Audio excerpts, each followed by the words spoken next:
Good morning, everyone. So, when I think of a brick, I often think of a foundation of maybe a house or a walkway, but often not the foundation of a riot. Well, if you know what the Stonewall Inn riots were, a brick was actually said to be the foundation for this riot.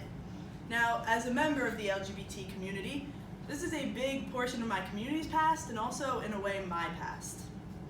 I think of this Stonewall Inn riots as kind of a threefold.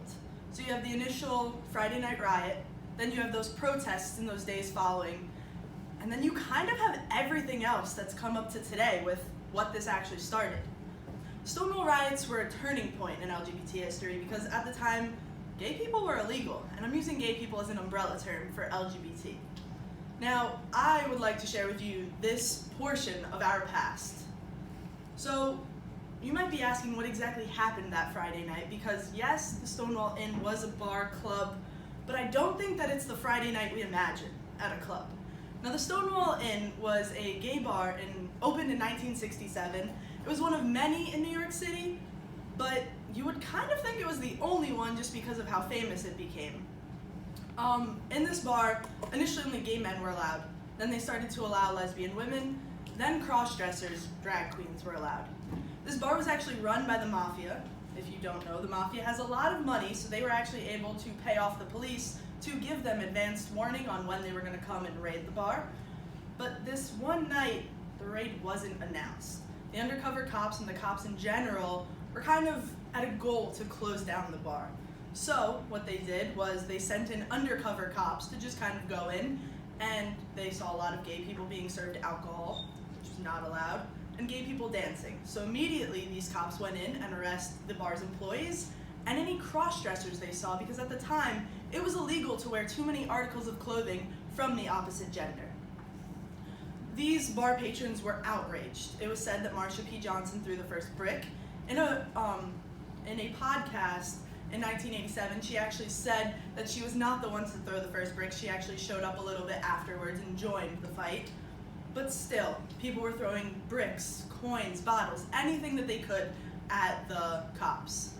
Now in the days following, there were many protests. This Friday night, maybe about 500 to 600 people showed up in solidarity. Saturday night, the bar doors reopened. Now, you would expect maybe about the same amount, maybe a few more. No, there were 2,000 people that showed up in solidarity. They all stood outside the bar, going inside the bar, holding hands, chanting things like gay power, we shall overcome. They actually even flipped a car because they were so outraged with everything that had happened. This, of course, attracted more riot police because they flipped a car and created more,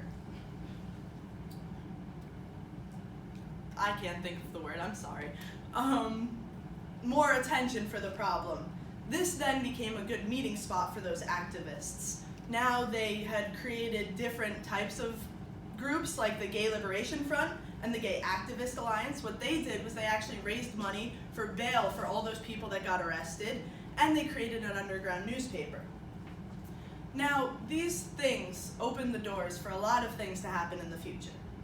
I don't know if you guys really pay attention to what is going on with the gay community, LGBT community these days, but because of this, the Pride Parade was actually started. It initially started as the Christopher Street Liberation Day March and soon evolved into Pride as we know it now. We celebrated 50 years last year. Also, because of this, Harvey Milk, I don't know if you know him, he was a gay politician that came out in the 70s in San Francisco after he had already won his election for the Board of Supervisors. He was the first open gay politician. And then also there's pop culture today. As you remember, Shania mentioned Sam Smith. He's a big one. There's also Hayley Kiyoko. I don't know if many of you know her. But then there's also people like Ariana Grande who have teased it, and Taylor Swift who has mentioned it in her songs.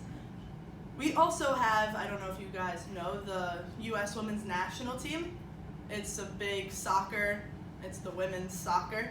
A lot of those members are actually gay and very open about it and very willing to talk about it. Like I know two of them, Ali Krieger and Ashlyn Harris, both play for Orlando Pride.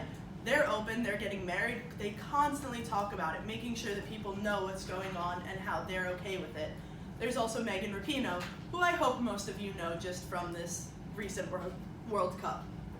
Now, we hope that these things continue to gain momentum because of how they started and how they have in recent years. But I need you to remember that these riots and these protests in the days following were what started that. They were what opened the door for everyone to start to get comfortable and move into accepting LGBT people and creating rights. All the support that they gained from those 500 to 600 people on the first night to 2,000 people on the second night just continued to show that they had the support that they needed to continue for these things to change.